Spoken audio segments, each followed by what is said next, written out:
I think AI first is, I think that's a theme going on from over a year now.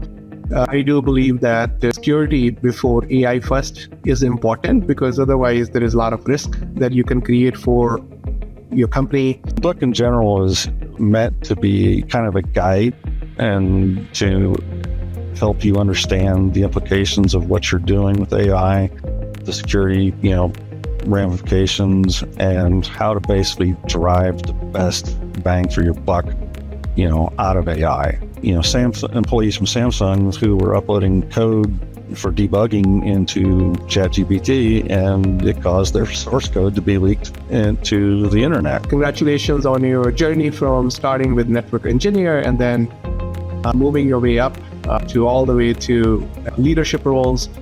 And even in the leadership role, so you have like cybersecurity focus and you have now AI focus. Welcome to AI by Design podcast. Brings MSP leaders into real, unscripted conversations about innovation that actually works. Hosted by Kaila, it's focused on turning AI into measurable business impact. Hi, Dean. Welcome to the show. Thanks, Sonny. How are you? Good. Enjoying holidays, and I hope you're having a great time during this holiday season. I am. It's been enjoyable, and actually had Christmas off, so spend time with family and my daughter and stuff, and it was a good time. That's awesome. Yeah, that's what it's all about. It's about family and people and our impact. And I truly appreciate you joining my podcast today to share your thinking when it comes to AI. And congratulations, by the way, for your new book on AI. We will be talking about the big idea in the book and what you have shared in the book, which is relevant, relatable to especially our industry. Well, let's start with your origin story. How did you get into MSP space? My origin as far as getting into the MSP space, basically I was, getting tired of traveling God's green earth every week, being gone, literally I would leave on Sunday afternoon, come home on Friday night, do laundry, pay bills, take care of stuff around the house, and then be back on a plane on Sunday afternoon, back out. I was basically the director of North American operations for IT and for a coach manufacturer, and I spent my time primarily, Mexico City, which actually Sagun, Mexico, which is about 70 kilometers northeast of, Mexico, Winnipeg, Chicago, Dallas, kind of all over the place. And I felt more at home in a hotel room than I did in my own house. So after a while of that, I decided I had enough. And I was looking and basically for something else to do. And I joined the person I'm working with now, and we started our Gen IT back in 2011. Is why I came in, and basically he was looking for somebody with basically IT operational background, because obviously MSP is a little bit operations and functioning is a little different from normal, just project work that he was used to doing. So it's it's a special skill set, keeping stuff going up and running, living with what you're doing. So versus just install something and walk out the door. So that's how I got started. And here I am 11 years later, almost 12 years later. And actually, it's 14 years later.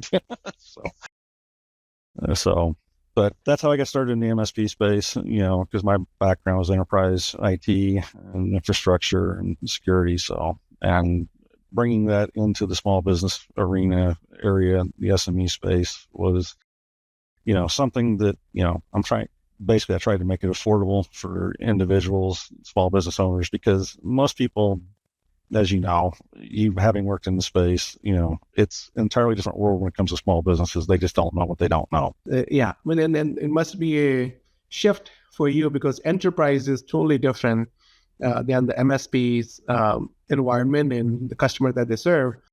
And congratulations on your journey from starting with network engineer and then moving your way up to all the way to leadership roles.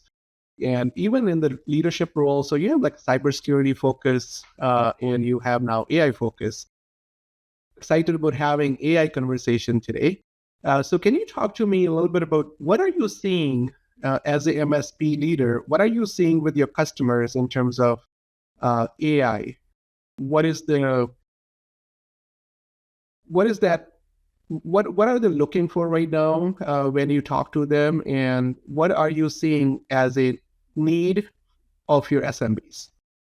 Well, one of the things that I see is, because I work with clients that are relatively small, as well as, up to 400 seats or so, which is basically, actually the largest client's got 500 different locations. But, everybody has a need, for AI to some extent.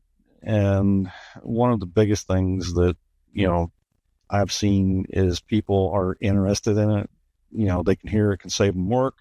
But what they don't know and what they have, is, and this is where I kind of get into some of the background in the book, is, they don't understand the implications of what they're necessarily doing with AI, using the public versions of AI and stuff. So it's just, a lot of it is giving them, and basically teaching them how to ensure that their data stays their data. So, you've got a lot of smaller organizations that don't understand the implications of using the free versions of ChatGPT and Claude and stuff like that. So I think AI first is, I think that's a theme going on from over a year now. I do believe that security before AI first is important, because otherwise there is a lot of risk that you can create for your company. So can you talk to me a little bit about the book? So maximizing business potential with AI. And so can you talk to me, what are you sharing in the book? Well, it's a co-authored book, and mine in this chapter in particular actually deals with AI and security and the implications of not understanding your data and where things are at and what AI potentially has access to when you plug it into your network, per se. So from that standpoint, I make it very clear that it's not something you just want to, it's understanding AI, but you have to understand your data first, because if you don't understand the data that you're dealing with and what AI potentially has access to, can cause you a lot of heartache. And unfortunately, that's what most people don't understand. You've got, in prime example in the book, you had, employees from Samsung who were uploading code for debugging into ChatGPT, and it caused their source code to be leaked into the internet. And anybody that really wanted it could train off of it. So that's where, the book in general is meant to be kind of a guide and to help you understand the implications of what you're doing with AI, the security, ramifications, and how to basically derive the best bang for your buck, out of AI. It's, as we've kind of discussed previously in some of the other stuff that we've talked about, it's basically evaluating the need for AI in your business and automating what can be automated, without risking and taking the human out of the loop, per se. And it's not something you just want to say, here it is, go do whatever you want to do with it and walk away, because AI is not that way.